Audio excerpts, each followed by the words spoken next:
好的，然后我把主持人转给你。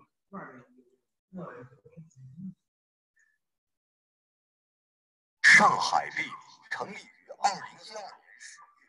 年10月，好了，可以了，你就直接可以开始了。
就是我这个微信公众号会把大家会扫的话欢迎。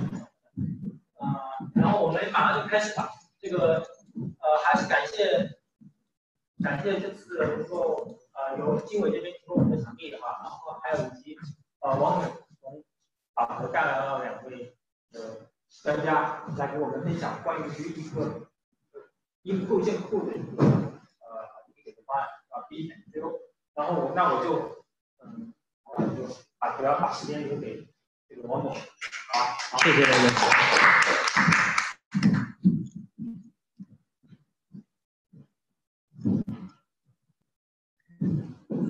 大家晚上好，我叫王瑞，然后我是来自法国菲曼科公司的。今天呢，就是我们带我的法国2位同事，正好他们上一周在北京参加 Building Smart 那个大会，然后这一周呢，我们在上海做一些交流。刚好呢，也是很高兴有这么多的朋友一起来了解这个我们针对 BIM 构件库数据结构化处理方面的一些平台的一些我们的一些应用嘛。那么在这之前，我想先了解一下，在座各位都是从事 BIM 建模工作的吗？还是说有设计院的，有施工单位的，或者有不同软件厂商的？我能先了解一下吗？那能不能大家先用一句话介绍自己来自哪里，做什么工作？我先大概了解，这样呢，我一会儿在翻译和讲解的时候会更有针对性一些。能不能从这边朋友开始？我叫申广亮，来自中原国际。那个是目前是做那个 BIM 设计这一块。BIM 设计 ，OK， 谢谢。我们的 CEO Baptiste Muli 是我们这个团队的和公司的创始人当然我们也是有一个集团的背景在这里，所以今天很高兴来到跟大家认识。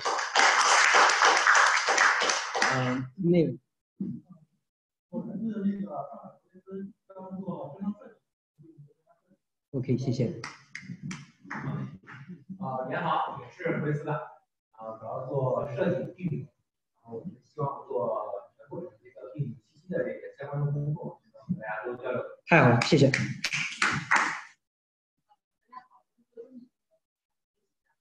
好，谢谢。欢迎交流，谢谢。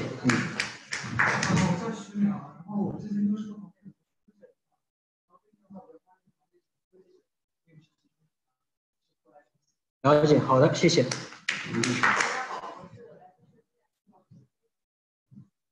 OK，PCB 装配室。OK， 谢谢。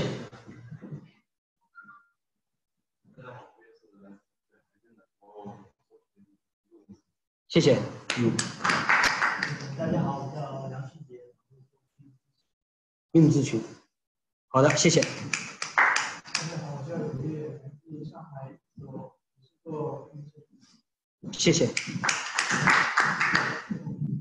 我就大家都。这位上海 BIM 的组织人庄小叶，然后是他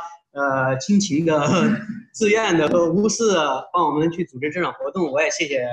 庄小叶，谢谢。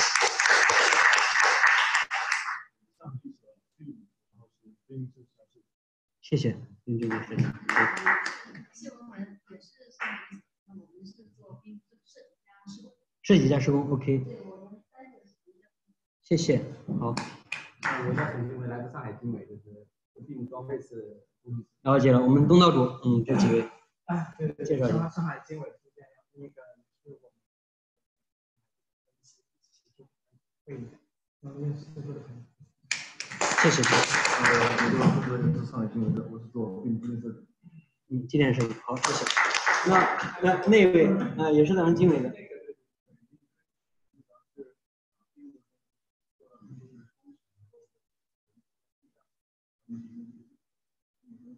讲话。好的。好，欢迎大家，谢谢。对，这里有一些茶点。今天这个活动呢，我们大概是2个小时，因为开始有点晚了，刚刚在调。因为线上也有10几位远距离的一些兄弟朋友们在线连接。然后我们是这样安排的，然后有我们3个，这位还没介绍，叫瓦朗蛋马拉曼什，他是我们的产品经理，负责整个产品的战略规划和一些方向的，他也是 Building Smart 国际组织里边的一个标准委员会的成员欢迎他。今天3个，我们3个共同给大家做介绍。那由我呢先做一个开场，讲一下我们公司大概情况，然后由我们 CEO 呢来介绍一下这个产品的一些具体的应用，是一个 PPT 的部分，大概在25分钟左右。那么后面呢，我和我们的产品总监呢会给大家展示一下这个构建管理的一些Revit 插件的应用或者其他插件应用，以及后台对数据分类和结构化的一些应用。所以整个介绍过程大概在1个小时。那么后面呢，我们可以做一些茶歇，然后会有一些交流答疑的过程，还有1个小时。或者有大家希望了解法国怎么做 BIM 的，那个欧洲人怎么做 BIM 的，也可以都跟他了解一下。我们是一个比较开放式和比较不太正式的、非正式的这么一个交流。那么现在由我来大概引入这个 BIM BIM Co 隶属于 Group Trace， 它是一家法资的一个集团公司。那我们集团呢主要做5件事情，有5个行业。第一个呢就是 Green System。那 Green System 呢，我们是做建筑能耗的管理软件，针对于建筑物工厂的一些能源消耗，电啊、煤气啊、二氧化碳或者天然气以及环境温度的一些检测，然后做一些这种监测软件。那么 Tree Software 呢是一家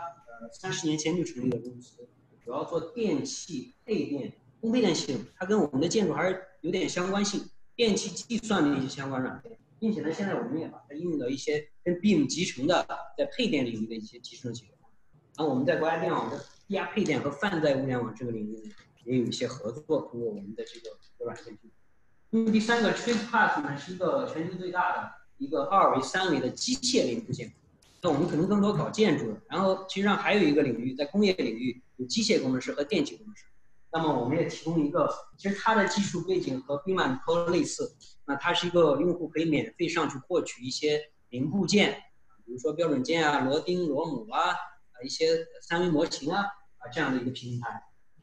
那么 BIM Co 呢是一家15年成立的一个初创型的公司，但是结合我们集团的所有产品和一些经验优势我们做成一个 BIM 的内容管理软件，而且在这个方面中呢，我们认为我们还是在全球做的非常专业和非常细的。通过后面的介绍，相信大家应该会有所收获。第5个公司呢是做光伏的 Cilia， 是做光伏的一些咨询，或者是光伏的一些算量选址这种基于 BIM 技术的一个3维的监控软件，针对于光伏电站或小型的分布式的屋顶分布式发电系统。那这是我们大概集团的一些简单介绍。回到 BeMindCall 呢 ，BeMindCall 目前我们也是一家全球性的公司，在全球呢也有5家办事机构，在上海呢也是由我来负责。那么我们主要专注于2件事情 BeMindCall， 一呢是针对于行业的一些产品数字化提供一些解决方案。如果大家有听说过一些平台可以发布一些构建库、读库平台，我们类似做同样的事情，但是我们可能做的更专更细。那么基于这个平台呢，后面我们又有了 OnFly 这个平台。OnFly 这个平台呢，更多还是我们想通过 OnFly 这个平台来连接业主这个设计院以及这个供应商和项目的所有参与方对构建或者是数据的一个流通。因为很多时候可能我们知道我一个构建的数据来自于这个设计阶段，但是到运维的时候有一些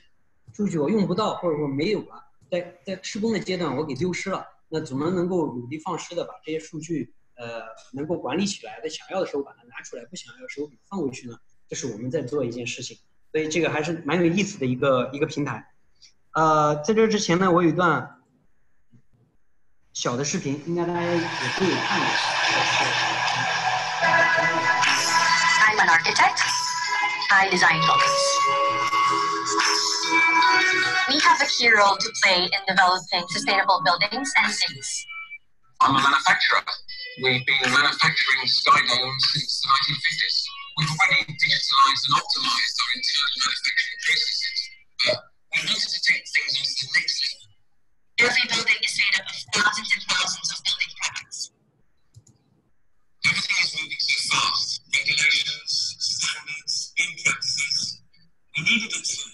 to meet the needs of the market. We decided it was time to take action.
那这是 BeMindCall 一个大概的一个愿景，我们希望就是通过我们的连接，能让这个数据呢更好的传递。实际上，大家做 BIM 的都有一个愿景，就是最终能应用到 FM 和运维这个方面去。因为这些数据在最开始产生的情况下，或在各个阶段产生的情况下，怎么能更好的管理，而不进行丢失或者重复的录入，以及一些企业标准的对数据管理的建立，怎么去应用。那这方面呢，我就有请那个 Baptiste 我们的 CEO 来给大家做更详细的业务方面介绍。然后我呢就做一个法中的翻译，因为我这个 PPT 呢是一个法中2个版本的，因为我拿法语版本翻译过来，因为我觉得原始版本的它的内容更丰富一些，我觉得可能我们的获取的知识更多一些，所以有请谢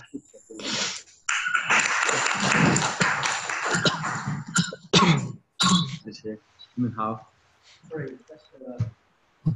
Baptiste 呢也是一个很年轻、很有激情的一个创业者，然后他实际上很愿意跟大家交流沟通，所以他跟很多客户的关系都很好，包括我们朋友的。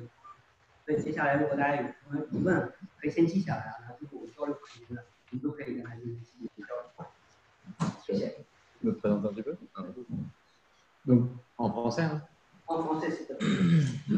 donc, je vais vous présenter 3 offres qu'on développe avec la société BeMindCall. La première, c'est une plateforme accessible à tous. On va venir publier, distribuer des données fabricants, des produits de la construction directement, accessibles à tous en ligne. 那我就直接开始我的介绍了，给大家耽误时间了。第一个部分呢，BeMindCall提供3种解决方案。第一个解决方案呢，提供一个公共的图库或者是构建库的一个下载平台。那这个大家可能也比较熟悉，它是一个开放的、免费的，针对所有用户，只要你去注册一个，你可以上去下载或者是分享、上传你的构建模型。C'est un espace où la communauté peut venir publier, échanger librement des objets, venir partager un petit peu, que ce soit des objets de structure, des objets mécaniques, électriques ou n'importe quel type d'objet. C'est aussi un lieu d'échange. 还有一个更深入的一个应用呢，就是可以建立一些自己的组团队工作，从一点不同的团队之间，你上传你的东西，在一个私密的一个空间里面，你可以让其他人去分享。而且这是它另外一个应用。La deuxième offre qu'on propose, c'est une offre qui est vraiment définie pour le fabricant. Et là, c'est un outil vraiment de gestion de données où on va venir en fait les utilisateurs vont remonter des données nécessaires à leur calcul, nécessaires à l'ensemble des phases ou à l'ensemble des logiciels qu'ils utilisent pour fournir aux fabricants quelles sont les données qu'ils ont besoin de fournir pour vos projets. 第二个业务方式呢，我们是针对于供应商提供了一个平台。那么这些供应商呢，可以通过我们把它的数据呢，不仅仅是模型上传，而且把它的数据给它开分结构化的处理。这样呢，它的不同数据可以应用在业务的一些应用的不同的阶段。那么这是我们提供给供应商的一个服务。Et parce qu'il n'y a pas que des besoins sur les objets fabricants, mais aussi il y a des besoins sur des objets génériques. On a beaucoup d'entreprises qui sont obligées de gérer eux-mêmes leur propre bibliothèque. On parle de bibliothèques de 100, 200, 1000, 1500 objets qui sont dans des grandes entreprises très difficiles à gérer. Et donc, notre troisième offre, qui est vraiment basée sur la même technologie, c'est une bibliothèque, un outil de gestion de bibliothèque destiné aux bureaux d'études, aux entreprises de construction, aux installateurs. 那么第三个部分呢，不仅仅是我们提供制造商的一些模型的管理，我们根据一些企业呢，它可能有更多的一些通用的模型，也有制造商品牌。那么这些企业可能有成千上万个模型，那么他们怎么样能更好的管理呢？通过 OnFly 这个平台，就可以把它的模型呢集中进行管理，数据数模进行分离的这种管理方式。这个后面会有更详细的介绍。 Du coup, parce que chacun a des besoins et des fonctionnalités différents. On a des offres différentes à leur offrir, mais aussi tout le monde a besoin de communiquer et de collaborer. Donc, ces trois offres communiquent entre elles et on peut échanger des données, que ce soit entre fabricants, entre la communauté ou à l'intérieur de sa propre entreprise. 因为 BIM 呢，它不是一个简单的某一个环节就可以完成，它需要大量的人相互交互和数据的交互。所以我们的平台也是每一个平台都不是独立的。 它的平台数据都是可以交互，比如说我在企业级的自己的公用图库维护的过程中，我可以到公共的平台去下载和丰富自己企业的图库。那么制造商的图库呢，或者是构建库呢，也可以发布到这个公共的平台，供更多的一些潜在客户去使用。那么制造商同时呢，也可以提供给企业、施工企业或者业主或者是EPC厂商或者我们的设计院制造商的一些构建库，丰富。 Donc là, on s'adresse vraiment non pas au projet complet, mais on s'adresse vraiment aux problématiques qui sont liées aux objets. Et les objets, c'est vraiment les containers dans l'information. Donc il y a trois grosses étapes où on va fournir de la valeur. La première, c'est aujourd'hui, on passe beaucoup de temps à rechercher des objets qui sont stockés dans différents projets, dans des projets qu'on a fait auparavant, on va remodéliser. Donc le premier principe, c'est de pouvoir partager dans son entreprise différents objets qu'on a pu modéliser dans des équipes, dans différentes équipes. Donc pouvoir centraliser dans le cloud des objets et projet après projet se constituer sa propre bibliothèque. 最开始我们现在讲这个数据管理呢，并不是我们经常所说的，或者我们在国内经常见的，比如更多针对施工阶段或者是工作过程流程的一个数据管理，而是我们讲的数据管理呢，更多是针对于构建本身这些信息数据的一个管理。一个就是我们能提供给用户的一些优势吧。第一个就是它会在同一个平台之内进行查找数据或者是管理数据那所有的构建都是通过这个同一个平台来进行维护管理。Donc, ce qui est important aussi dans les objets, ça va être la donnée qu'il y a à l'intérieur. Et on parle de plusieurs standards, on parle de plusieurs fournisseurs, on parle de plusieurs en sous-nommage. Donc, ce qui est important, c'est de structurer les données et les informations qu'il y a dans les objets et d'harmoniser les paramètres d'un objet à l'autre afin de constituer des maquettes qui sont de véritables bases de données, qui sont des bases de données exploitables, dans lesquelles on va pouvoir faire des quantitatifs, dans lesquelles on va pouvoir extraire des informations, faire des calculs. Et donc, pour ça, on a besoin d'harmoniser les différents paramètres des objets. 那么后面两点的数据资产管理和参数的一个标准化，它的意思是说，针对每一个构件，它可能有很多不同的数据构成，它有它的一些基础参数，也有可能它相互关联的一些文档 PDF 基础文档，还有可能是一些链接，也有可能是这些数据呢能应用到我们后面的计算和运维中的或者制造商的一些数据，就是这些参数它可能能进行集中化的一个管理。那第二个就是对这个参数术语标准呢。那就是说，可能我们一个项目，有不同的建模方、建模人员，用不同的软件，那属性呢，我们有我们自己的语言。那到了业主方或者是项目方，他怎么样把所有不同建模人员的这种属性的标准统一起来呢？就是在这里我可能叫这个桌子是一个高度，在那里我可能叫一个英文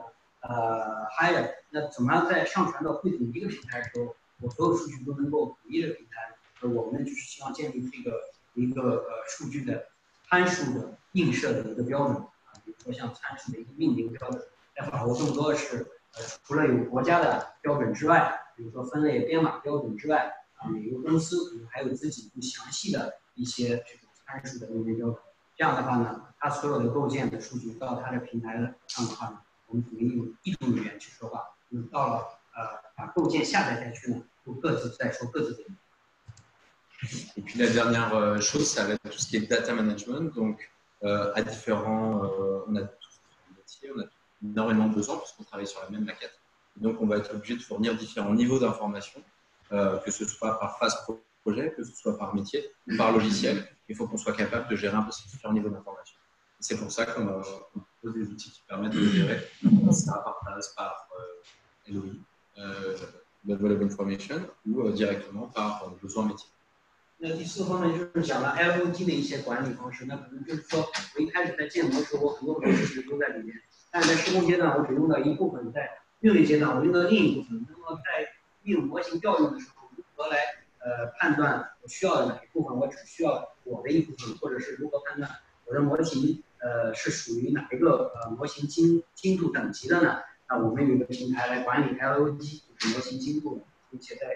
项目的不同阶段。可以根据不同的需求给它推出不同的数据。Donc les problématiques qu'on rencontre régulièrement, c'est je passe beaucoup de temps à gérer les paramètres d'une famille à une autre. Je vais avoir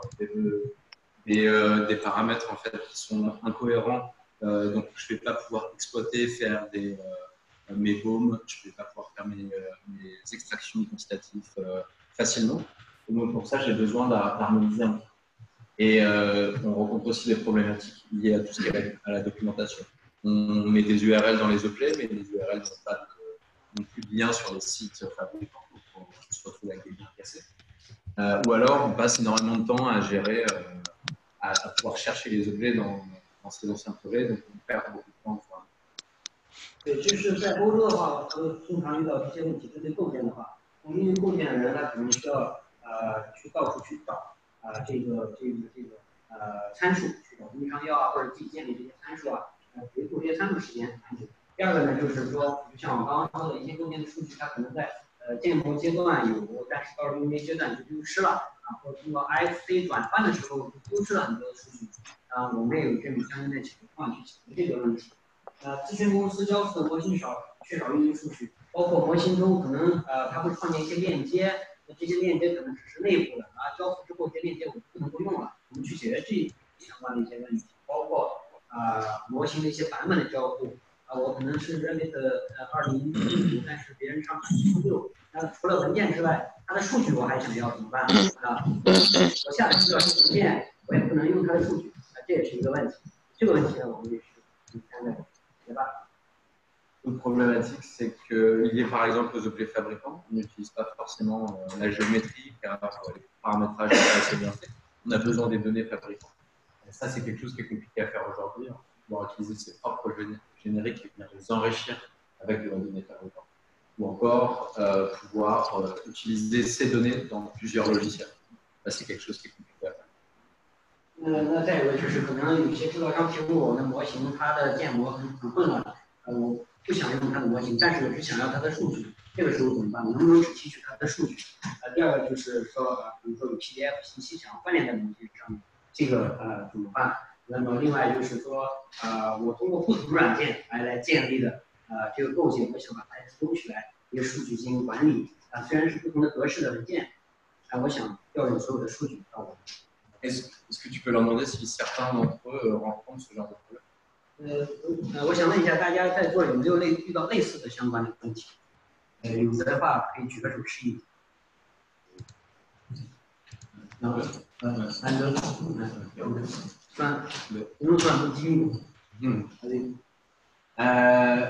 Donc ça, c'est juste pour rappeler grosso modo ce qu'on appelle nous un objet BIM. Quand on parle d'objet, ça va être pas seulement un objet 3D, mais ça va être aussi les informations qu'il y a à l'intérieur. Et ça va être aussi la codification, les classifications, comment on va pouvoir catégoriser cet objet, comment on va pouvoir le codifier, qui va nous permettre derrière de l'utiliser dans les logiciels, d'extraire le données. C'est 3 aspects qui sont importants, qu'on considère comme étant un objet BIM. 所以今天我们学校的主题和关注点，我们的就是构建本身。那其实构建本身由什么样的去组成？更多它有3个维度去组成。第一个就是我们关注它的几何模型，第二个就是它里面还有这个技术数据，第3个就是它所包含和对应的编码规则和分类规则，应该在这个模型中，在这个构建中有所体现。Donc forcément, un bâtiment et une maquette numérique, c'est constitué de milliers et de milliers d'objets. Donc quand on pense que la maquette numérique, c'est une belle base de données qui doit être bien faite pour pouvoir extraire des informations, on a besoin que chaque objet soit bien structuré, bien ordonné aussi pour qu'on puisse constituer cette maquette. 所以这也就讲了，如果确实我们想把 BIM 做的成熟，实际上最主要的数据来源还是在构建本身，它一定要有详尽的数据。所以今天我们这个话题就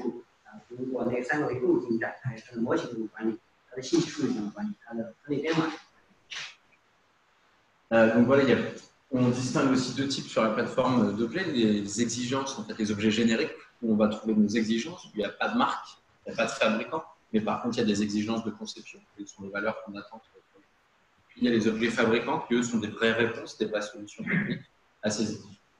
构建呢，我们把它分为2类，一类呢就是针对项目应用的通用的一些模型，它里面我不需要制造商的品牌数据，但是我们一定要有这个模型或者它相关的参数，这是一种。第二种呢，就是我需要有更详细的产品数据在里面，方便后期的各种阶段的一些使用。Donc voilà, donc à chaque étape, on va avoir en fait les descriptions des composants. Les informations des composants vont servir de socle à chaque étape de la construction. Et dans chacune de ces étapes, on va avoir des besoins différents. Et comme on a besoin, on travaille tous maintenant sur la même maquette, on a besoin de gérer ces niveaux d'information à chaque étape. 这里实际上就是数据，我们希望在整个这个过程，在欧洲的一个比较典型的一些项目建设的一个过程，一开始规划到后期运营，实际上我们还是希望能够数据不要重复进行录入，或者不要丢失一次性有了之后，我们方面它能贯穿这个全程。Donc, Unfly, c'est quoi? Unfly, ça va permettre en ligne de définir un objet d'une manière plus complète. C'est-à-dire que ce n'est pas seulement juste un fichier Revit, c'est aussi des modèles BIM, mais c'est aussi de la documentation, c'est aussi des property sets, c'est aussi des niveaux de spécification, des codifications, des classifications. Donc, en fait, c'est l'ensemble des données que va avoir besoin le projet qui va définir vraiment un objet BIM. 那么 Onfly 中间呢，实际上它管理的不仅仅是一个软件本身的一个文件，那更多的是呢，它将这些文件拆分成不同维度的一些信息数据，包括它的分类编码、图形，还有它的技术参数以及它相关的一些文档。那么在你上传或者是在你推送到 Onfly 云端之后呢，它数据会进行自动的拆分和整理。当你把这些把一个构件下载下来的时候呢，它会自动将这些信息赋予到你相关的构件上。这样呢，其实你的构件可以选择性的进行数据的拆分。Donc, OnFly a pour but vraiment de définir quels sont les besoins en données pour chaque objet. Donc, il y a vraiment un besoin de définition des codes, des PSET, de standardisation vraiment de ces normes internes, de ces standards internes, et derrière de pouvoir l'appliquer sur l'ensemble de sa bibliothèque, dans la gestion en fait, de sa bibliothèque, pour derrière permettre de distribuer ces informations, les vraies données, dans les différents logiciels métiers. Pour ça, on possède des plugins et une API qui permet de distribuer ces données. OnFly 它是想建立一个统一的标准，企业级的标准，或者是项目级的这种标准，一些数据应用标准或者存储的这种标准。那么建立之后，实际上这些数据存储在依据这种标准存储在这个云端。那么我们通过 API 的接口就可以将数据呢应用到各种的应用场景中，比如说像我们可以应用到模型中，我们可以应用到后期的一些计算中，我们可以应用到一些 VR、AR 的一些视觉互相虚拟现实中，也可以应用到一些我们国内的一些大的这种运营管理、数据管理平台中，那么将这些数据推送到不同阶段或不同的软件中，在不同阶段它可以直接提取它想要的一个数据。Donc là, on va voir juste quelques fonctionnalités un petit peu de la plateforme. Ça ressemble à ça, c'est vraiment une bibliothèque que vous allez partager dans l'entreprise. Donc, vous allez réunir en fait l'ensemble de vos l'ensemble de vos objets qui seront définis de manière complète, pas juste un fichier. Et l'objectif, c'est de pouvoir accéder tous très vite à pour vos maquettes. 首先呢，就是这个界面呢，就是在管理构建的一个界面，它这个界面它非常容易和人性化，并且很直观，也很美观。那么通过它呢，将这些构件的集中进行存储，并且呢也能单个进行展示。接下来就是详细到一些功能点我来做一下。Donc, la première étape, c'est ce qu'on s'est dit, on va permettre de donner des outils. On va permettre de standardiser les paramètres, d'harmoniser les paramètres, qu'ils soient bien les uns cohérents en fait d'un objet à l'autre. 就是我刚刚可能说过，就是不同的软件建模人员，他建立同一个构件，可能它的实现的命名标准都是不一样的，还有自己的命名方式。而我们呢，希望把它的命名方式跟我们BeeMap和建立的标准进行一个映射，这样呢，无论它在后期再建任何其他的模型，它所一个数据会直接推送到我们标准的这种参数的数学文中和命名标准。Donc, directement depuis son logiciel BIM, donc là c'est un exemple avec lui, on va pouvoir venir télécharger soit des objets, soit des données et gérer vraiment le niveau d'information qu'on veut intégrer dans la maquette. 这就是对模型精度的一些管理或数据提取的时候一些等级划分。那么这个界面你们可以看到，它在下载数据或上传数据的时候，它可以选择它要下载哪一些数据哪一些参数组哪一些类型它可以选择性的进行。那么有了这些结构化的分类呢，我们相对来说模型的精度呢更容易控制。我们通过结合一些规范定义，它在上传时候如果符合这个规范，它这个模型就是属于精度等级的。我们可以对这些参数进行一些这种路式的一些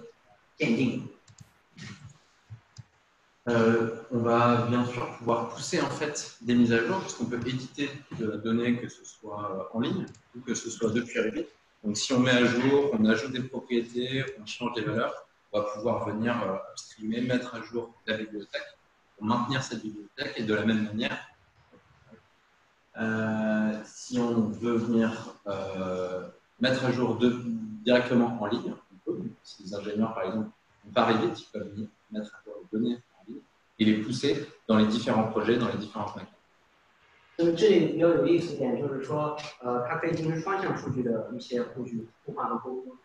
如果是你在 Revit 中，对你的假如说你已经上传了你的模型在云端，但是你后期对 Revit 模型进行一些丰富和数据修改，你通过我们的那个插件，可以直接把这个修改呢更新到云端。那么相反的也是，通过云端呢，我可能是一个产品工程师，我不会用 Revit。但是你的数据只要在云端了，我可以在云端、网页端、Web 端进行一些修改。那么这时候我们只要在 Revit 中给些更新与新修改的数据，就直接进入到你的控制。Donc, à chaque fin de projet, si on veut capitaliser et centraliser un petit peu ces projets, on peut lister l'ensemble des différents objets de son projet Revit et l'ensemble de ces objets très rapidement vers la plateforme. 那这就是讲了一个批量上传的一个功能，也是我们后期新加入的。那么这个就是在 Revit 的视图的环境下面，你可以打开这个界面，选择你想上传哪些构件，然后直接勾选它就可以了。然后它可以批量的上传到云端，开分它的一些数据模型。Alors, je suis désolé, c'est mes objets à moi, donc ils sont pas en chinois. 对不起，这是我自己的一些模型，它不是中文的。Et donc, tout ce qui est lié en fait aux objets peut être géré par la plateforme. Donc, on va pouvoir gérer des workflows, des processus de demande en fait de modélisation quand on est en speed sur ces projets, quand on a besoin d'aller vite. Dans certaines équipes sont structurées pour avoir des modélisateurs de famille, des modélisateurs d'objets. Donc, on va pouvoir gérer des workflows de demande pour modéliser soit en interne des objets génériques, soit pousser des demandes à des fournisseurs, à des fabricants, pour qu'ils puissent fournir ces objets pour tout projet. 那在一些构件缺失情况下，当我们想建立一个新构件的时候，我可能一个 BIM manager 想要分配这个任务，如果它是一个公用的模型，我可能让我的团队内部去创建，我要发起一个请求，我要告诉他，这个我需要的构件的这个周期幅度怎么样，相关联的文档是什么，分类标准是什么，他可以通过这个界面发一个请求填在里面，然后内部的人收到之后呢，按照这个标准去建立它的模型，上传之后就严格按照我的规范进行建立模型。那另外一个应用就是，如果你想要一个制造商品的模型，你也可以通过这个功能推给你的制造商，让他通过你这个信息，然后来上传制造商的模型。Donc ça c'est l'édition en ligne.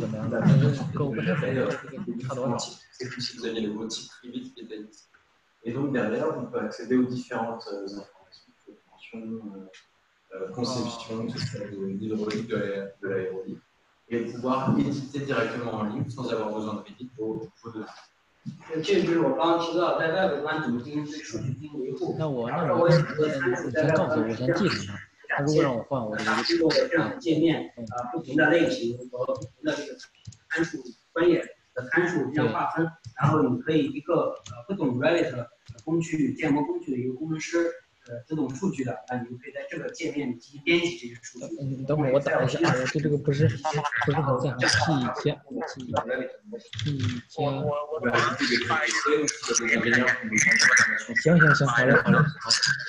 还有那个风扇那个用专门的吗？那个风扇，你那会儿说，对，是。行，那你再给我看一下。行，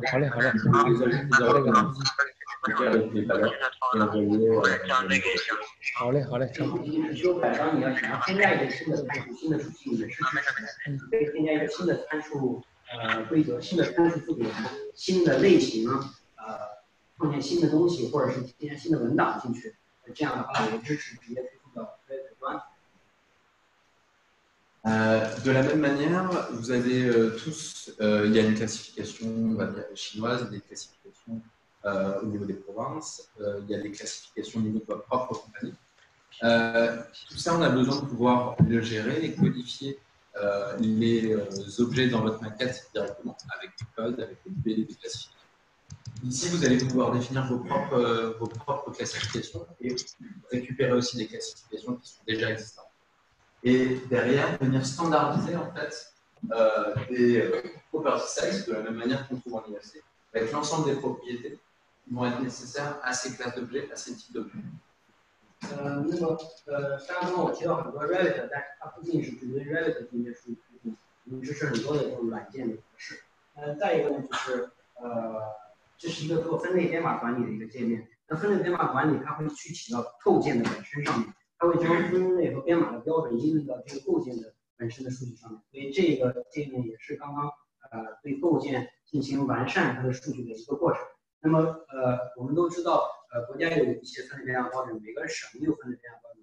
自己的项目或者是自己的城市都有不同的分类变量标准。那么我们如何将不同分类变量标准应用在构件上面呢？我们提供了一个分类变量标准的一个管理界面，它可以将一个构件多个标准应用在一个构件上面，这样的话，我不同的人在查找构件的时候，可以根据自己的分类标准去查找，但最终它可以查找同一个构件。那再一个是呢，每一个分类架标准都会关联到每一个分类都会关联到它的相应的一些属性的内容。那相对来说，它的属性就是当你在建立这个分类的时候，你可以定义我必须要填这些属性的数据，你才能完成这个构件的上传。如果你缺少这些属性，那说明你的信息是不够完整的。所以它每个不同的分类，每个不同等级都可以关联到我们后台提供的一些这个参数字典和属性字典。当然这个属性字典我们也可以自己去完善自己企业的属性字典。分类标准我们也可以自己去导入和建立自己的一些分类标准。Donc, si jamais les codes de vos classifications sont amenés à bouger, sont amenés à être modifiés au fur et à mesure, à être maintenus, en fait, vous pouvez venir les modifier directement ici. Et les mises à jour, vos objets, le code sera modifié. En fait, plus vous classez d'objets, derrière, en fait, on n'a plus besoin de le faire puisque ça va être automatiquement mis à jour. 那以编码来举例，当你在这个界面管理的界面把它的编码进行修改或者重新编码给你的构件，那么在你的模型中，你只要点一下更新，它会自动把新的编码推送到你的模型中，你不需要在软件中再重新对你的模型进行。De la même manière, si certains d'entre vous développent avec des moyens, vos entreprises développent des solutions spécifiques, des partenaires logiciels, vous pouvez appeler toutes les données que vous avez dans votre base directement par API ou développer vos propres plugins et utiliser. 装了这个书，如果大家有一些并软件的开发者，或者是你自己感兴趣开发的一些界面的话，但是你想调用我们的构件里面的数据的话，会议开放的 API 接口，直接调用我们的 API 开演唱会展示的一个界面，只是展示，但是它选择这个构件的时候呢，可以通过它的 ID 图一个身份证的识别号码，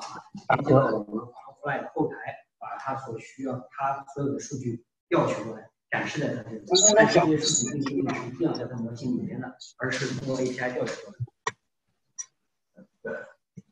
Quelques cas d'usage. On va regarder un petit peu quelques cas d'usage qu'on peut faire pour mieux contrôler la qualité des données ou faire le lien entre un bureau d'achat.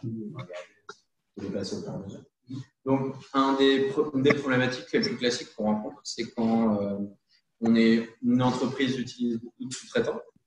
et on a besoin derrière de récupérer différentes maquettes, une maquette mécanique, une maquette électrique, etc. Ben, on se retrouve quand on fusionne les maquettes avec énormément de paramètres différents, parce que chacun utilise un petit peu son langage. Donc, quand on a besoin d'imposer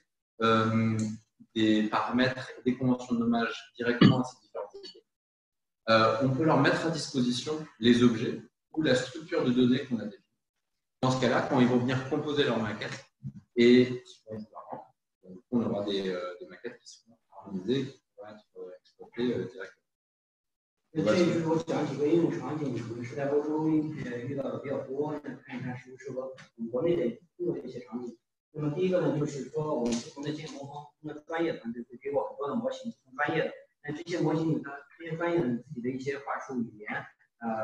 分类标准，或者是它的参数运行方式。那么到我这里呢，我想要统一一种语言标准，或者是我想要把很杂乱的这些属性的信息到我这里来梳理成更规范的沿用我标准或者进入到我标准体系里面，也就是如何能够把杂乱的一些数据进行一些数据梳理和结构化。Un autre exemple, ça va être le lien qu'on peut faire avec des codifications d'un ERP pour acheter ou commander du matériel et directement la maquette numérique. On retrouve souvent dans l'ERP, dans des systèmes de commande et des systèmes d'achat, des codifications de produits, des codifications de commandes très spécifiques. Et ça, on peut venir maintenir et tenir à jour les objets avec ces codifications. Donc,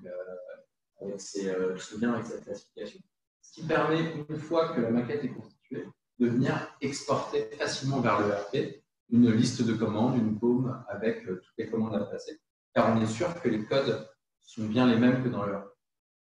通过我们的 API 呢，它可以实现这样一个应用，就是说采购部门可能有它自己的采购编号物料代码，然后那么通过我们的 API 呢，我们可以将每个构件关联到它的每个物料代码上面，这样呢，我可以想要采购这个物料代码的时候呢，我可以直接的通过我的这个 ID 识别读取它的物料代码，然后发送到我的 ERP 系统中或采购系统中，推送给到那个送货或者是制造商的那个体系中，或者我的 ERP 采购体系中。这样的话呢，用我的模型来完成了这个物料编码的一个交互。Un autre exemple qu'on a d'une entreprise chez Engie a besoin en fait à la même bibliothèque, mais par contre utilise donc les mêmes objets dans ces différentes filiales, ces différentes équipes. Et chaque équipe a des demandes en fait de nommage des paramètres qui sont différents. On va avoir des besoins de paramètres pour le projet, des besoins demandés par le client, paramètres qui sont demandés par le client,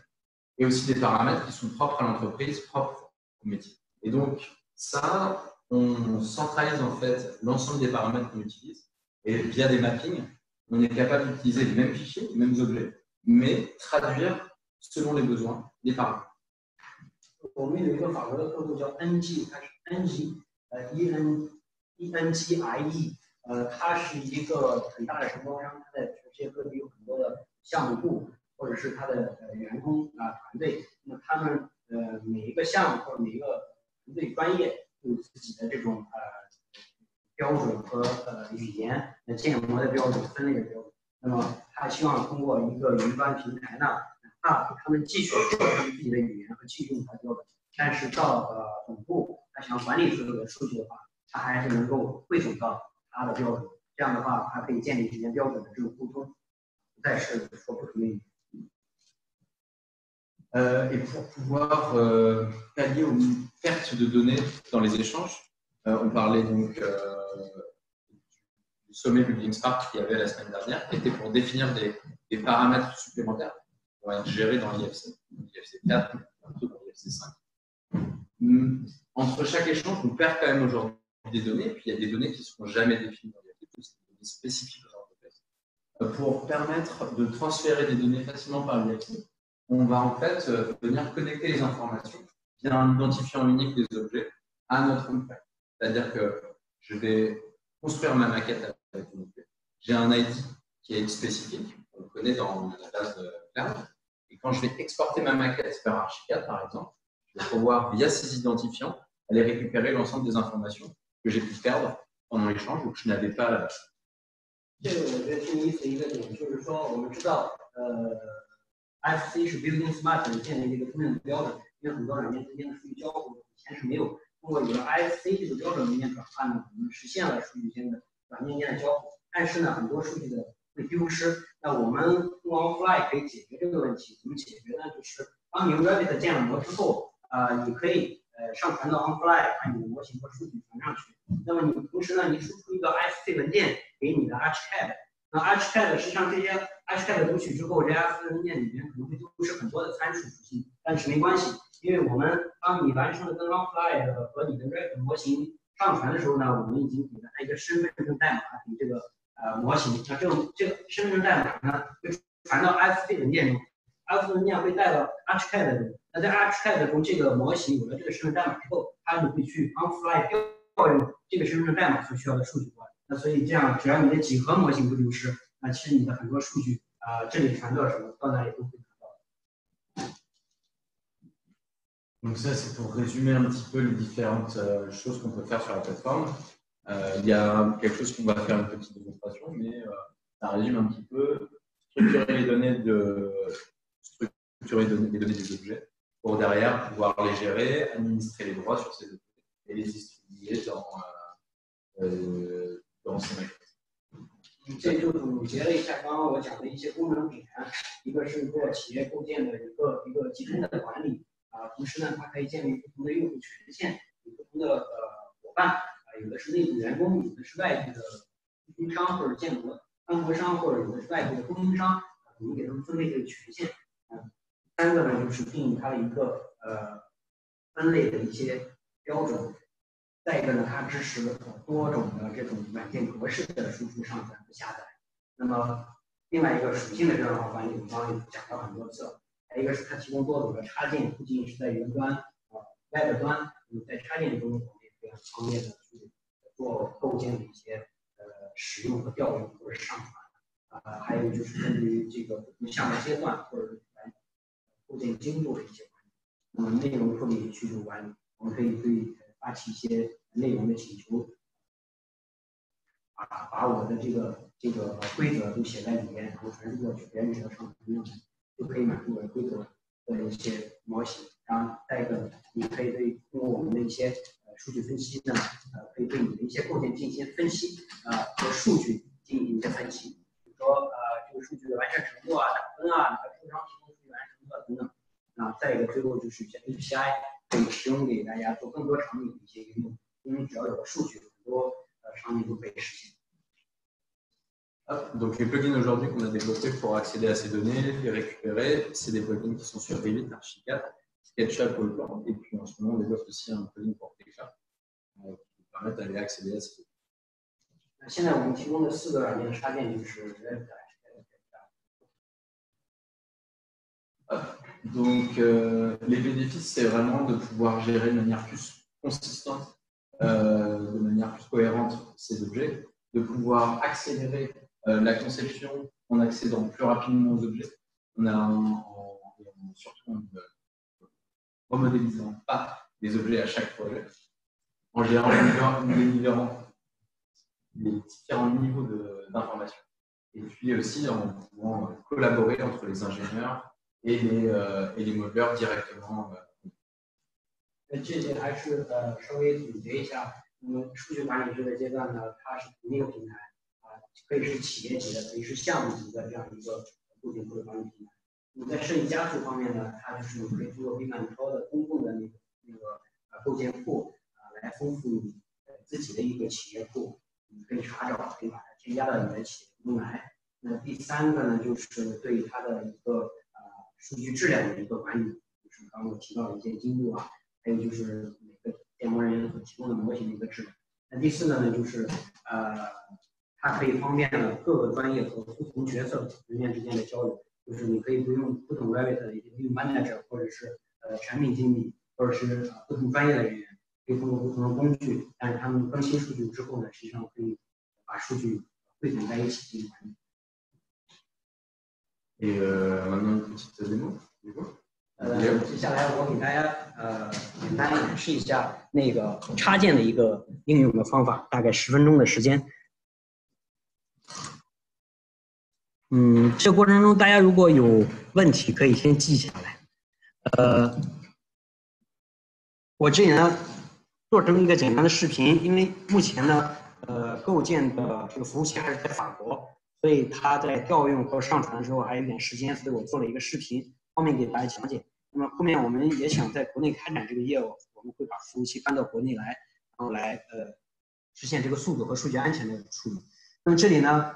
我首先打开这个界面，就是 Revit 里面的一个插件，然后我点了下载数据第一个按钮，下载数据呢，它弹出这样一个窗口，这个窗口呢就是它集成了外观的一个内容。那我可以在查找这里呢，通过关键词查找我企业库里面的内容，或者是呢，我可以把库呢定义成公共库的一个内容，我也可以在公共库里边进行查找，就是 BIM and Co 它的所有公共的免费的那个构建库。那么同时呢，我也可以根据分类标准去查找。那第二个那个下拉菜单呢，就是 classification 呢，它是根据分类去。那到了每一个构建的时候呢，比如说这个构建它是一个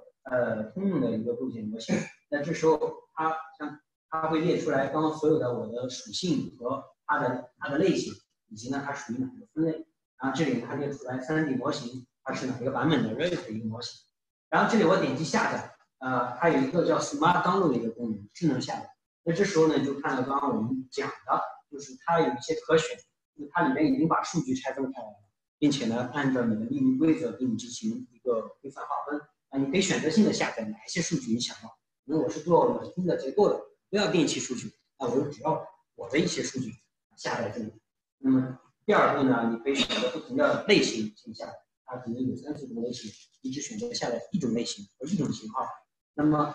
因为这个过程呢，我是在 Revit 的视图中来操作的，所以呢，我下载这个模型，它可以直接插到这个视图中，就像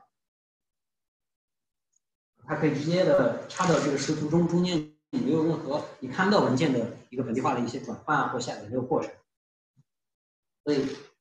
当我在用 Revit 的一些功能把它进行放置，或者是进行一些连接。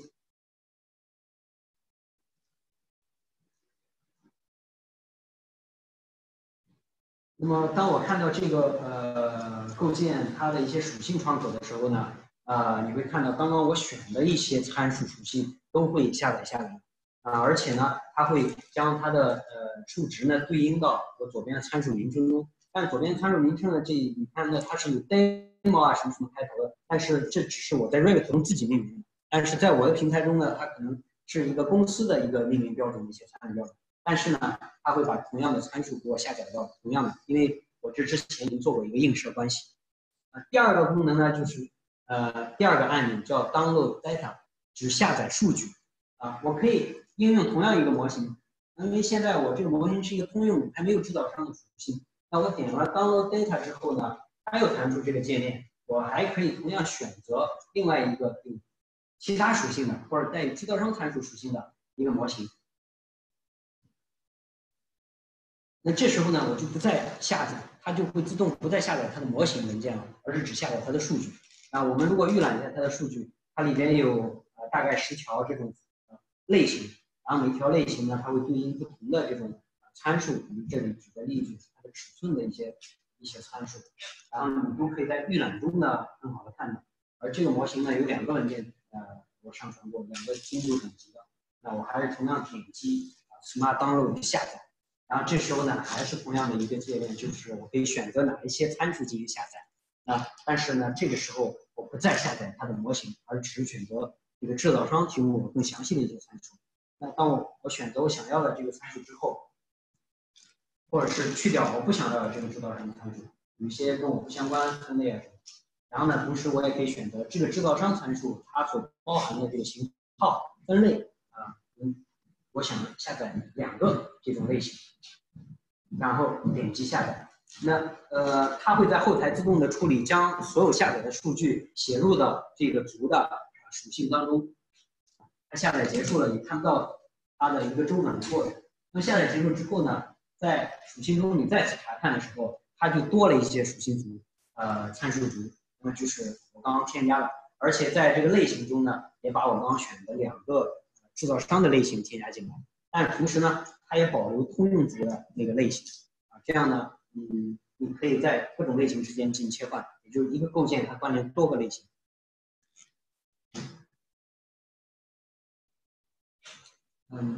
这里边就是讲了它的属性中其实包含很多分类的一些标准，一个构建中它可以把很多分类的一些标准都给你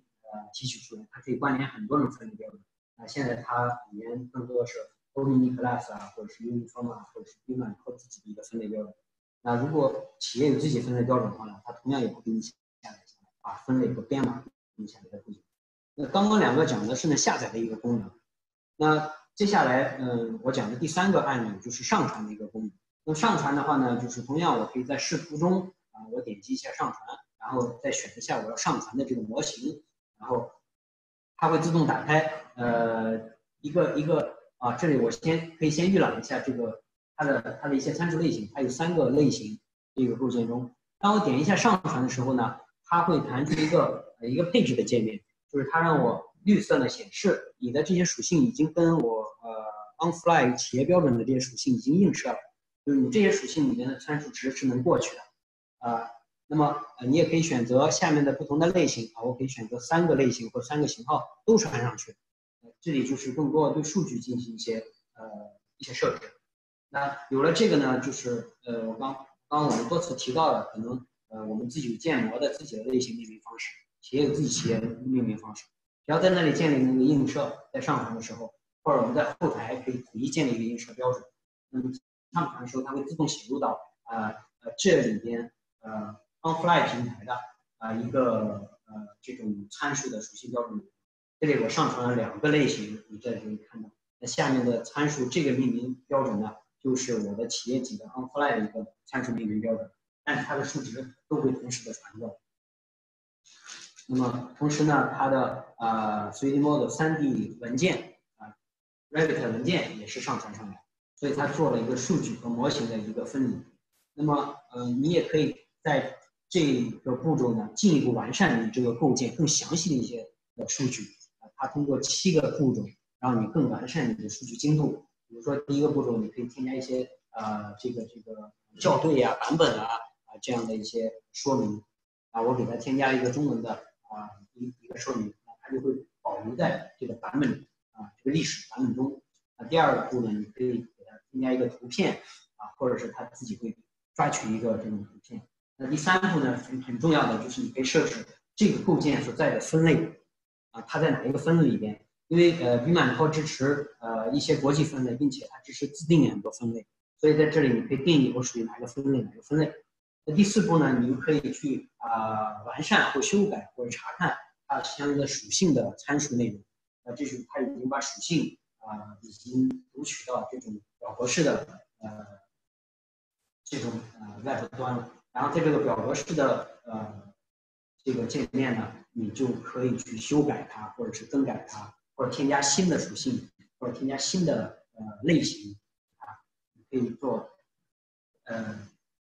任意你想做的操作。那么我们在后台呢，进一步的应用就是可以去判断你所填的这个值，你是不是符合我相应属性的那个标准。可能有的属性让你填字母，有的属性是填文字，有的属性是填数字。那么这里你如果填的不规范的话，软件会帮你检查，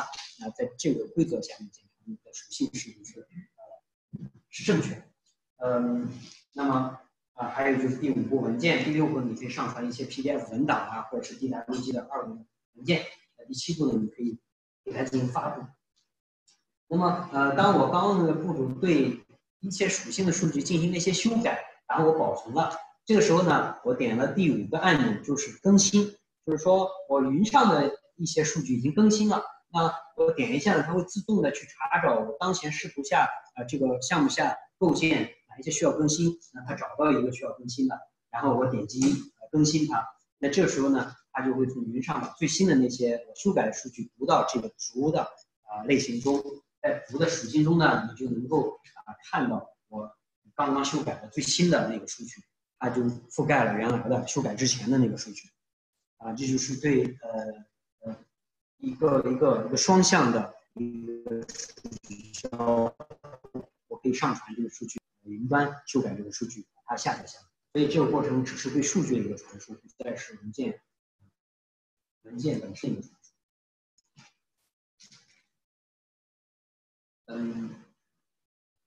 这就是讲了大概插件的所应用的一些功能。那这只是针对用户界面。那么当然我的 BIM 管理员，我们有一个管理员权限，管理员呢可以有更多的权限来创建规则，来定义用户权限。那这就是你可以在我们的外部端的这个界面左边呢就是有一些你可以利用它。比如说第一个功能点就是上传的一个模型，你可以在你的库中就看到它，然后还有它详细的一些上传时间哪一个人上传然后你可以直接定位到那个。然后其他的一些管理的权限呢，比如说我可以定义它分类的标准，我可以把自己分类的标准导入进去，然后我也可以给它创建很多的自己的属性的字典，我们叫做属性的字典4个或者是你给你的供应商、你的建模人员开放不同的权限，他们可以只是上传数据，不能修改数据，或者供应商呢看不到你其他的数据，只是把他的数据进行上传，有不同的这种权限角色。再一个呢，针对不同的项目，我们有项目级的 outline， 就是你可以企业级的呢，你可能看到所有项目你所汇总的一些资源、历史数据。那么项目级的呢，就是我们只在一个项目中来查看它的一些构建的库和模型。这个就是插件的一些功能介绍。我不知道是我有点快，或者是我继续进行，我让我们的产品经理呢瓦朗蛋，然后他的名字很有意思，在法语中就是情人节的意思所以他是一个挺浪漫的一个小伙子。那么我这里呢让他来给大家稍微看一下这个后台这个端怎么样去管理和设置这些权限和实现。Okay. This is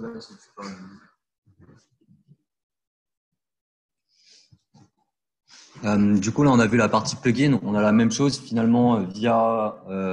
Internet. Là, par exemple, je suis sur Chrome. On n'a pas forcément besoin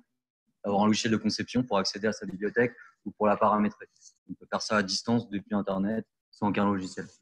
在这里看到界面就是我刚我在插件中展示的那个窗口是一样的一个内容，所以它的用户的可交互性还是很强的。所以你只要如果你想要在后台中不要打开的，你直接通过一个链接访问进去，登录你的账号就可以看到你的数据。Il y a deux parties importantes. Il y a la partie bibliothèque et la partie structuration de la bibliothèque. Moi, je vais m'attarder un peu plus sur la partie structuration de la bibliothèque, puisque finalement, la visite de la bibliothèque, vous l'avez déjà fait via Revit, via le plugin. 它有两个大的功能，一个功能呢就是来管理这个库，像我刚刚的查找啊、分类啊，然后或者是把一些公共平台库拿进来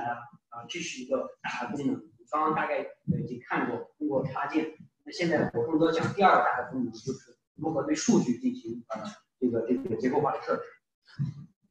Déjà, avant tout, en tant qu'administrateur, je peux inviter différentes personnes à mon outil sous différents rôles. Donc, l'administrateur, globalement, il peut tout faire. Le membre, il peut juste venir télécharger des objets. Le créateur d'objets peut créer des objets. Le valideur, il vient valider le contenu. Et le partenaire, il a juste accès à des projets temporairement.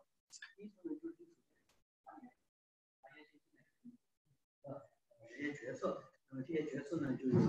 这个管理员啊，或者是用户啊，或者是这个建模人员啊，或者是这个审核人员啊，或者是他们呢就可能是你的客户或者是你的供应商，他们有不同的权限。En tant qu'administrateur, du coup, sur la partie bibliothèque, je peux venir finalement publier plusieurs typologies de contenu en même temps. Donc là, je prends une série d'objets et je vais pouvoir à la fois le valider. Mais avant de le valider, je peux aussi lui associer des classifications qui n'auraient pas été mises ou les supprimer si je trouve qu'elles ne sont pas pertinentes dans ma bibliothèque d'objets.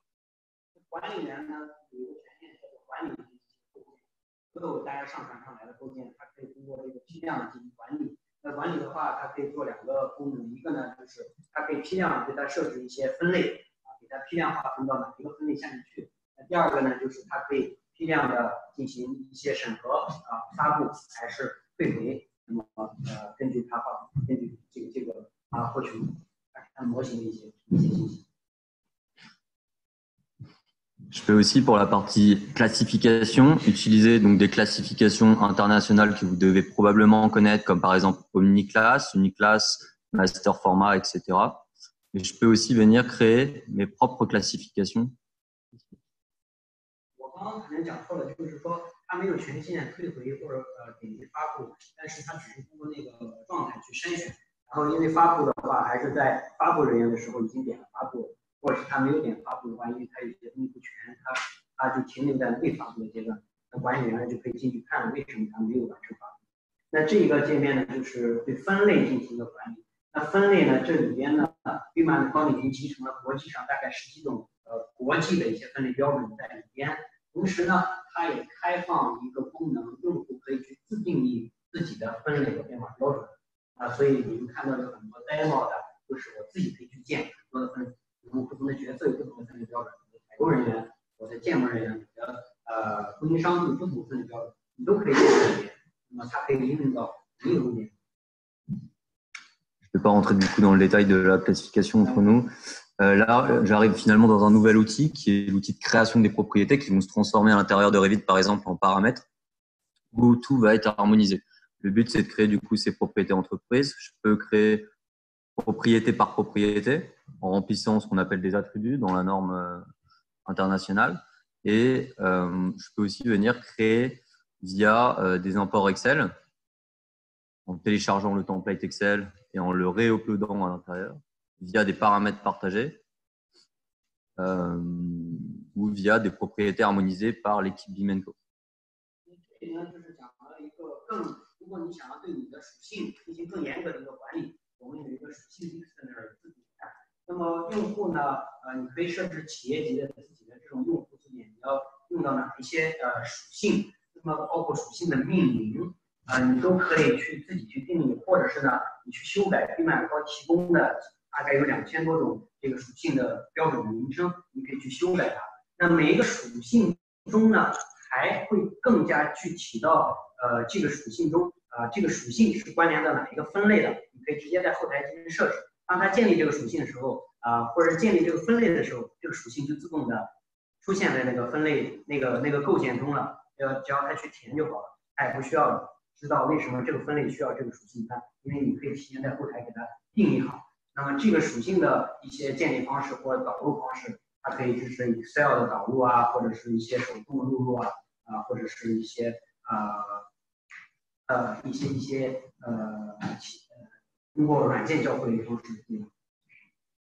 Une fois que j'ai fini de créer ma liste de propriétés ici, je vais pouvoir aussi faire des conventions de nommage, soit pour des projets, soit pour des équipes qui parlent d'une façon différente pour leur projet, par exemple un thermicien ou un électricien.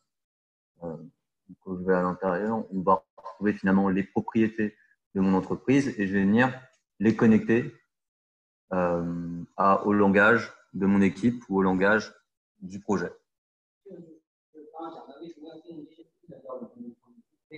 我要建立一个自己的这个属性命名标准。那么这时候无论外来的什么样的属性标准，我只要把它的命名标准跟我现在建立的这个属性的命名这个属性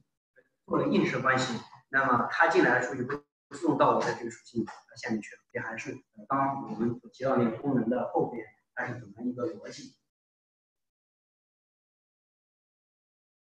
Autre outil, je vais pouvoir aussi récupérer le contenu public de la plateforme Bimenco selon le langage de mon entreprise en connectant le langage de mon entreprise avec celui du dictionnaire ouvert. Ok. On peut aller faire un tour sur le content request. Pour les content requests, du coup, en tant qu'administrateur, je vais recevoir ici toutes les demandes. Donc là, typiquement, sur mon outil, j'ai reçu 2 demandes et je vais pouvoir finalement décider si je les accepte ou si je les refuse. Typiquement, si on me demande de créer un objet qui existe déjà dans ma librairie, je vais la refuser.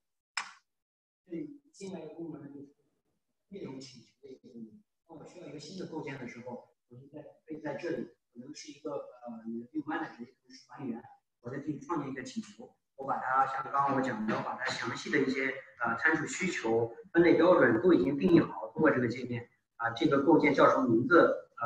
分类编码是多少，属于哪个分类，代码是多少，然后我关联的基础文档我可以上传在这上面，那么我可以把它推送一个指定的成员通过他的账号。那么成员收到之后呢，他会收到一个我已经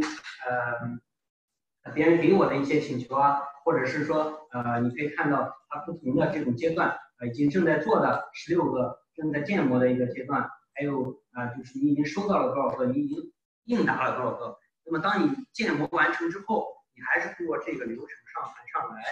它会跟随。就是追踪你整个这个建模的阶段过程，哪一个人建的上传的，哪一个人提出的请求，然后管理员呢，实际上可以在后面去审核他创建的这个模型，给他退回去，还是接受它，让它发布上来。通过这个呢，就是能够比较规范的把模型的建立规则全部应用在这个一个流程里面。Tu as fini avec les content requests? Ok. Autre chose, je peux gérer, je ne vais pas rentrer dans le détail, mais rapidement gérer finalement les suppliers. Si j'ai une liste de fabricants, je peux les rentrer ici. Là, j'ai les docs API. Je peux aussi créer des tags pour me faciliter la recherche de mon contenu. 它这里有一些其他功能，比如说 tag 就建立一些标签，方便你在那个后面搜索的时候，不一定搜索它的名称，而根据它的标签进行搜索。你可以建立一个标签的库，你也可以在上传构件的时候创建一个新的标签。它的一个标识，后面一个 supplier 呢，就是给制造商提供一个账户我想要我的制造商参与方通过这个平台上传他的东西，我给他提供一个账户，还有他特定的权限范围，只能进行上传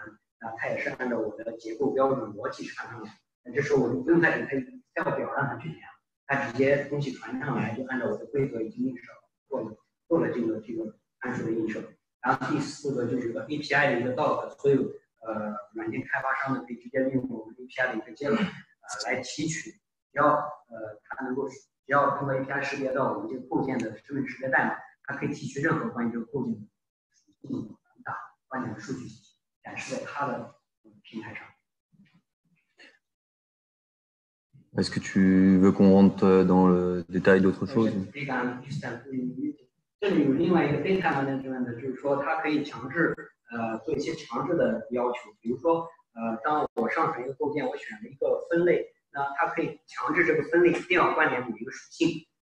那么当我上传这个构件选了这个分类的时候呢，但是我这个构件又不包含我强制的这个属性的时候，它是不能发布的，它会报错，告诉我你缺少这个属性，这个属性呢是我企业标准要求的就是你可以对不同的分类进行一个详细的一个分类，可能包含多个属性你可以强制它，这样呢大家在上传的时候呢，就更多的它的精度会更加精确或者它可能数据出错，本来是应该写数字在那个属性里面呢，它可能写了 ABC 这样软件就会提示说你这个是错误的你需要改成数字。Et pour terminer, du coup, l'espace projet, ici, je peux créer en fait l'ensemble de mes projets sur lesquels je travaille en ce moment. Et à l'intérieur, je vais avoir une librairie propre, une bibliothèque d'objets propre à mes besoins de chacun de ces projets-là. Et je vais pouvoir inviter les partenaires qu'on a vu tout à l'heure qui sont extérieurs à l'entreprise, par exemple mes clients.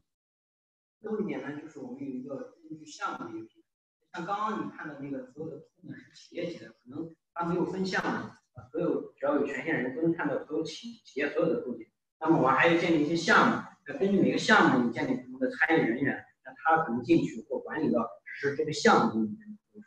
但是跳出项目之外，在企业级呢，我还可以对我同时进行多个项目的构件进行统一的一个管理或者是分析。这就是我们3个人今天讲的所有的内容。希望对大家有一点点收获。然后我们现在做一个小的茶歇，然后10分钟回来，大家可以再交互一下意见，好吧？谢谢。Je voudrais juste remercier nos hôtes de chez notre organisateur Shangabin de nous avoir ici. 他非常谢谢庄小叶上海 BIM 的组织，然后也谢谢大家这么晚来参与这个活动，也能看到咱们 BIM 在中国年轻人对 BIM 的一个兴趣程度，也让他们是吧，欧洲人感受一下，咱们也不是说不学，是吧？不是不学，或者还是很学而上进的，还是对先进技术还是愿意去了解。而我这个角色呢，实际上也是更愿意把他们技术拿进来，给咱们做一些思路开拓，不一定非要买我们的东西，但是最起码知道有这样的东西存在，或者是对我们将来我们自己在公司里面架构我们 BIM 的一些环境的话，有一个思路。好吧，谢谢。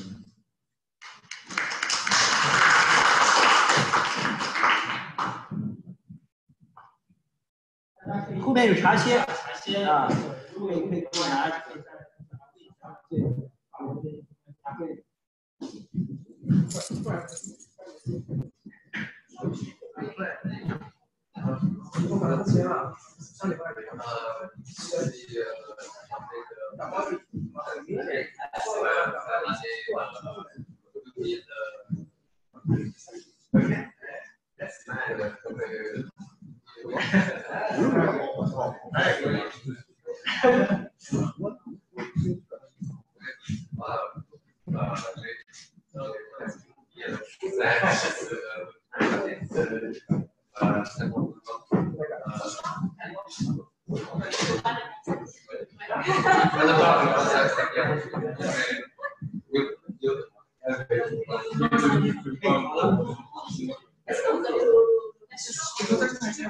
我们现在搞病的就我自己，现在还是希望刚把这个东西引入进来，看看大家的接受程度，是不是能够有合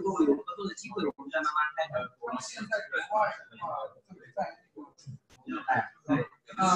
像咱们这个就是做那个对这个他们一年的这个产值这现在还是在增长阶段，大概在目前也就几百万欧元吧，在大陆内地不少。因为更多它会有一个SaaS 的模式，因为用户是按照用户付费按年付费，而且制造商参与进来呢，会有更多的制造商参与进来，制造商也会付费，所以它是一个可循的持续的一个模式。这个的话跟那个另外一个业务模式不是很相同，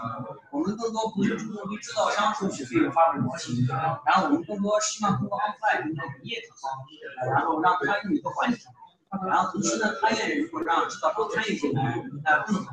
然后也同时可以吸取更多我们可以提供的是发布的东西，丰富我们这些东西，所以它是一个 random 也不是，它是一个，你看它现在是一个 web， 像它的具体的应用的话，它可以到 web 上插上去，然后来下载它的东西，或者上传上去是一个企业的东西。那么在那个，因为我看过，比如说设计阶段、施工阶段，其实这个如果是按照那个项目设计阶段、施工阶段要运维。然后这个数据是不断的要去对吧？那这个的话，我就对，就是这个的话还是挺阶段的，你还需要去做那个，如果必须要自己去输入这些数据，或者是上传这个数据。它的优势就是这个，就是说你在任何阶段所用的数据都可以实时的存储在上面，然后你在任何阶段想要用的数据，可以实时的选择你想要的那些。筛是不是可以自己识别？比如说我在我这个项目里被对，然后我已经知道我这个项目，我想要取它是相关的东西，对，但是它自己都可以识别，那就可以啊，那就是通过 API 跟你的应用API 提取一些它会自动给你归过来。当你点了这个模型，它会自动的通过识别把这个存取过来，然后为它的数据在后台把是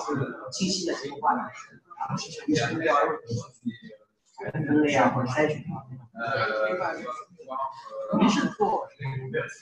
前场创业投资，加上投资，然后有一些大的分裂是，然后会知道它会一年到年开始会然后就在研究这个，刚接触，然后对面高也是上年也可能投资商投资了，它是主要的是。然后是母公司还有母公司的一些技术因为它提供了很大的技术支持如果母公司没有投资的话，你需要投入它也是额外的投资。因为如果想要自己慢慢去搞的话，需要外面的技术一起看。今天是我在那个学习那边看到，那就是这样的，对吧？对的，我跟金哥交流过，对，正好对，你也是介绍了一个马场模型去了解我们本来约1个小时，结果后来聊2个小时，他是非常的需要这个东西，所以他利用 Excel 去跟这些数据对话。对，谢谢然后如果这个东西能帮他实现在线，把 Excel 放在线上，维护就相对来说容易多了。前次学员做那个数据对，他还是比较超前的在这边。他是。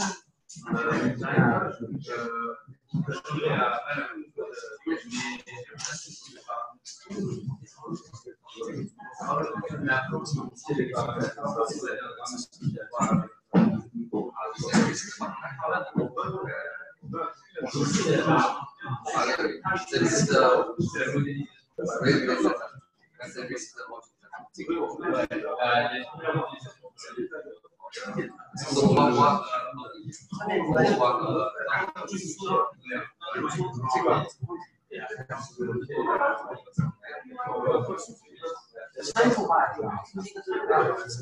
这个是它是可以如果你是因为我们不再建模型，我们是刚建了模型，但是你如果你是一个参数化的模型，然后你要调用别人的一些数据是吧？那也可以去用你的手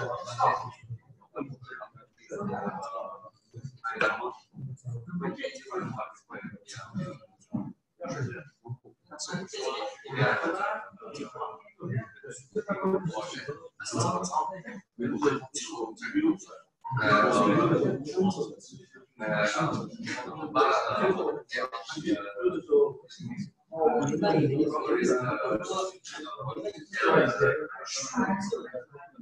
还是数据端有些公式或者一些不参数的东西，我们还没有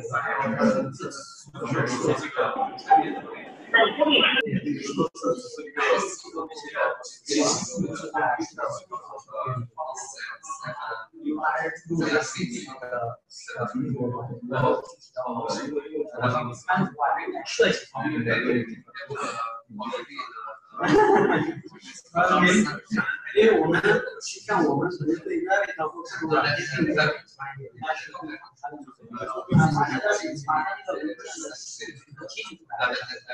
它的文件上面会，它本身也过程。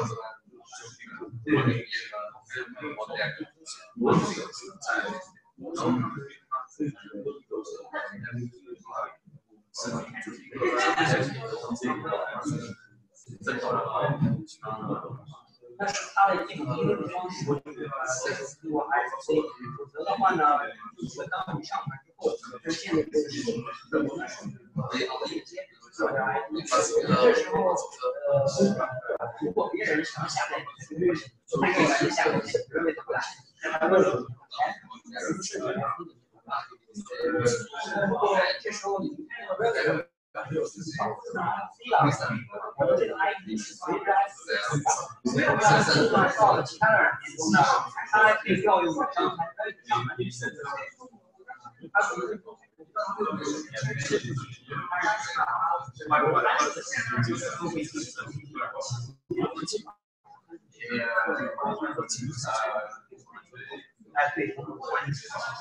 看到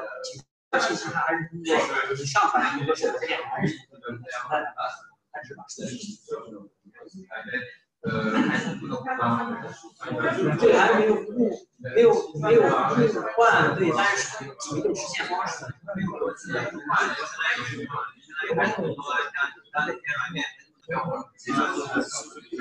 还是他把数据给你交出来，还是 FTP 做的那种。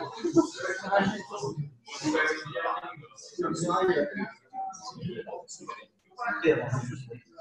它是遇到了相关的数据。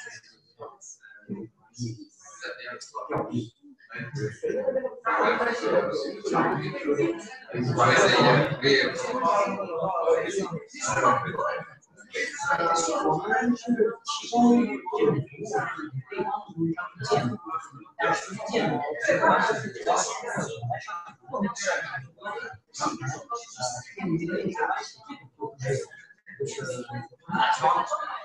一般我们会辅助经销商建模，然后把他们带上，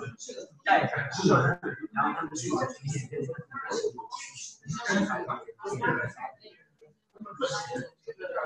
我们的业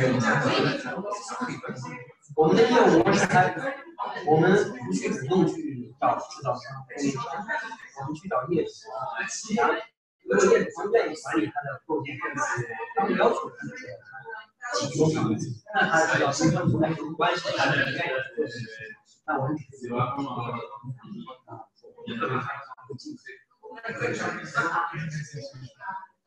业主和对商业构建没什么需要管理。要进入 object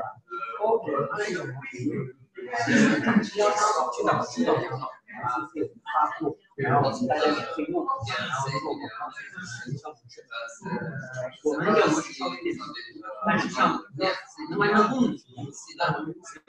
也经常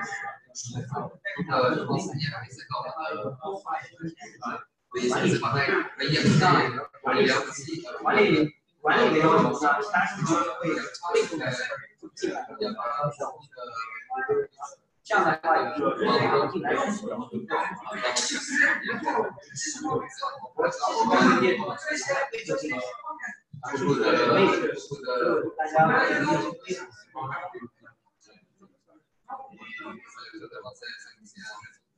目前在欧洲大概有200个，200个供应商。大部分都是业主，他们愿意小公司小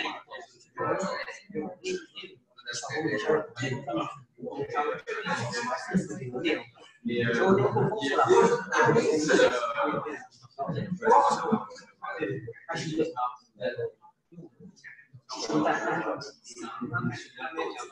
分类的时候，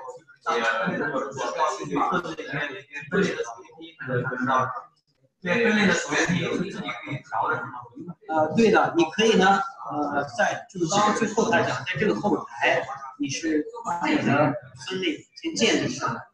就是你所有的分类，然后你上传的时候呢，就用户企业级的用户管理空间，用户自己不能建，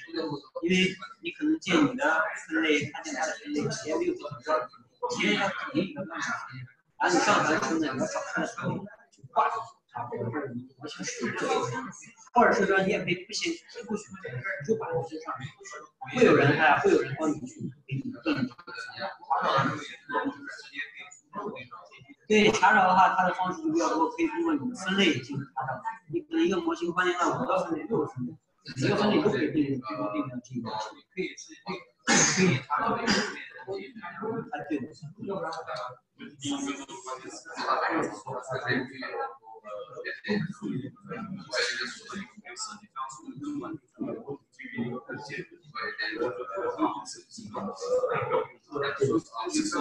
只是这个对，还没有在软件本身设计上建模起来，但是也基本上或者说1.2开发的时候，差不多也就重点还是在软件本身建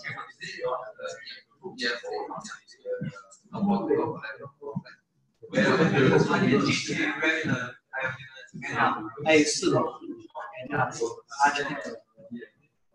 其他的也有了，加入一些。它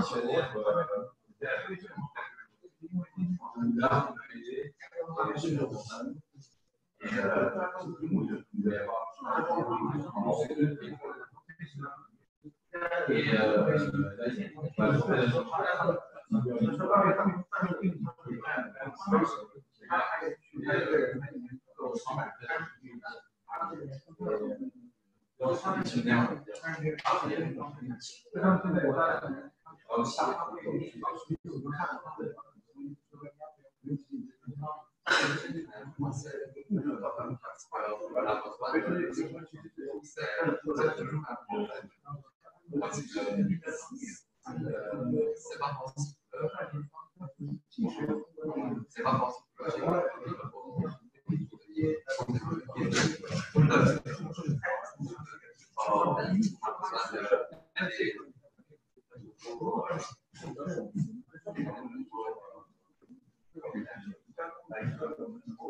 对，它只是说一个概念出来了，概念所以呢，就是说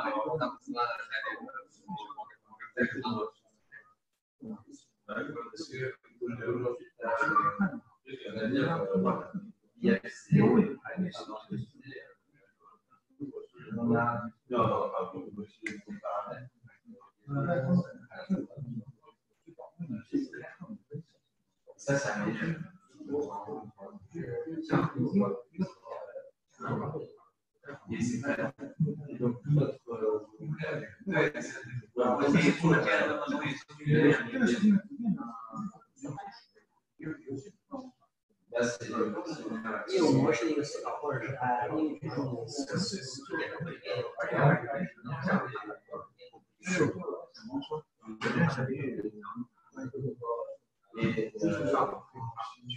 然后我们可以用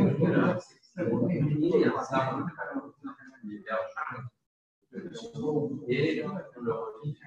对，很好，因为我也知道，其实国外他们很专性的东西，但是到我们这其实它只是一个点，我们把它切入。必须它会给你把它这个用的这个，就像刚刚今天我也说了很多数据，然后它是对应用还是可以扩散很多的一些思路是，而调用它 API 或者用它底层的技术啊。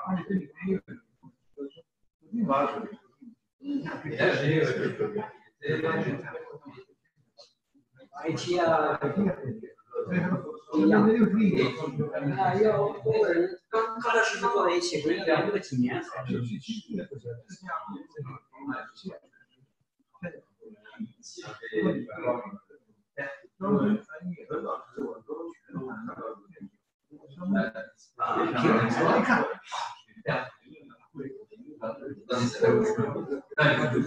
跟你业务是这样，一模一样。有可能，因为它非常的另一步，所以后面到建筑这专业来，它又对吧？对，认知的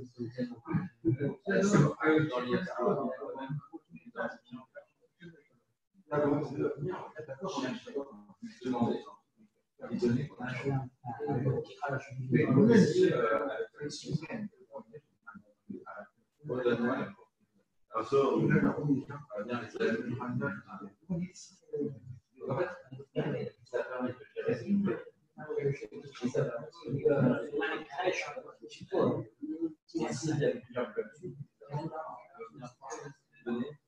实际上跟国内差不多，他们说了就是有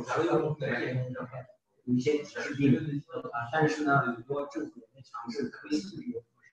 或者是别的公司，他们静下心来去研究这个技术，所以有人去买单它的技术呢，就是推动这个技术的进步。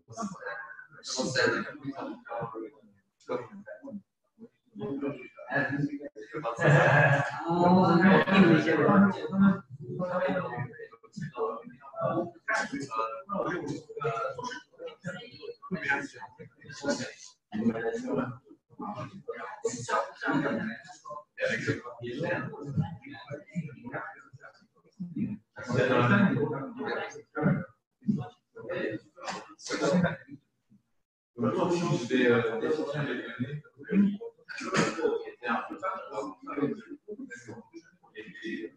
这个你不能改变，比如说在国内我们。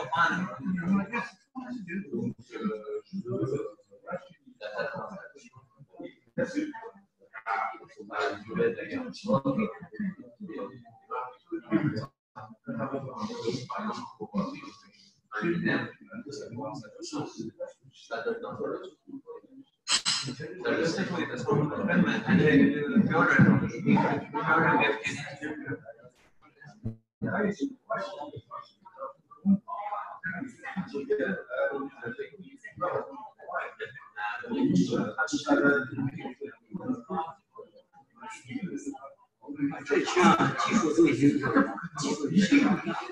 比如说市场对大家的文化没运用合适。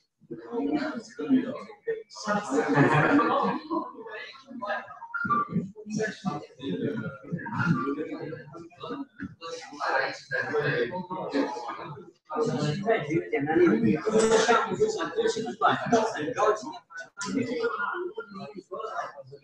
但国外有的那些建筑，它可以干很多年，但是它就是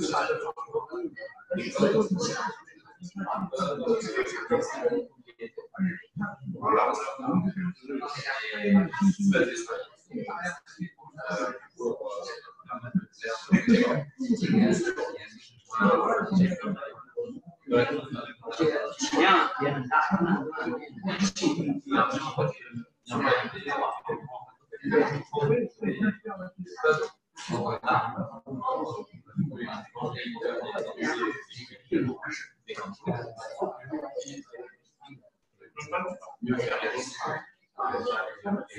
共享模型。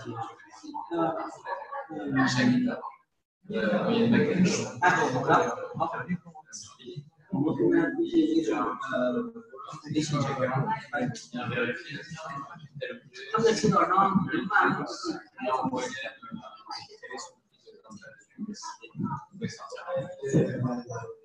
像眉毛给他现在上市拉了一个愿意去分享，因为他们本身底层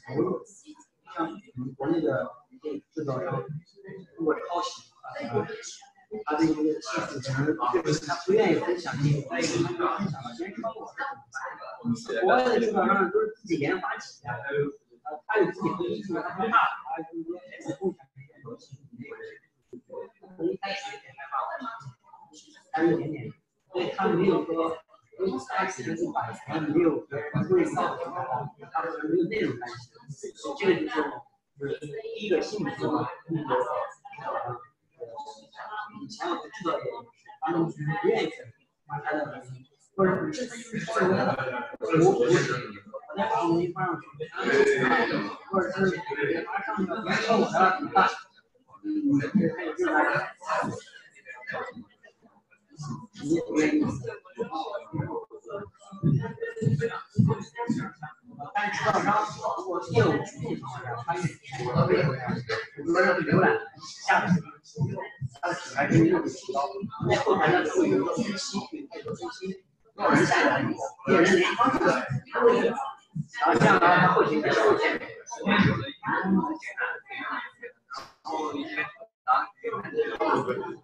对，现阶段来，大家都各司其职，还是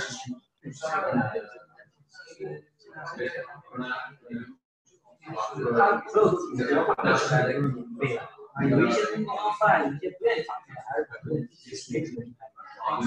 他发布的都有两个选项，发布在公共平台还是发布在媒体平台。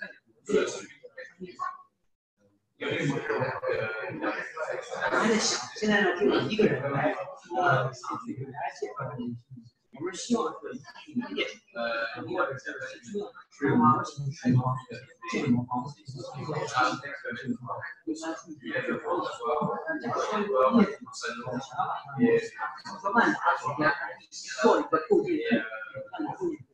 他就希望把自己所有的实验室团队供应商。所有的是共同的标准去管理，而且你们我说花了钱，你们建的模型是这里的，都是我的这个平台。那这样的话，我们也希望建立他这样的平台，我们的企业对标准化的供应商，然后来使用这个，然后我们就供应商就是买一个账号进来。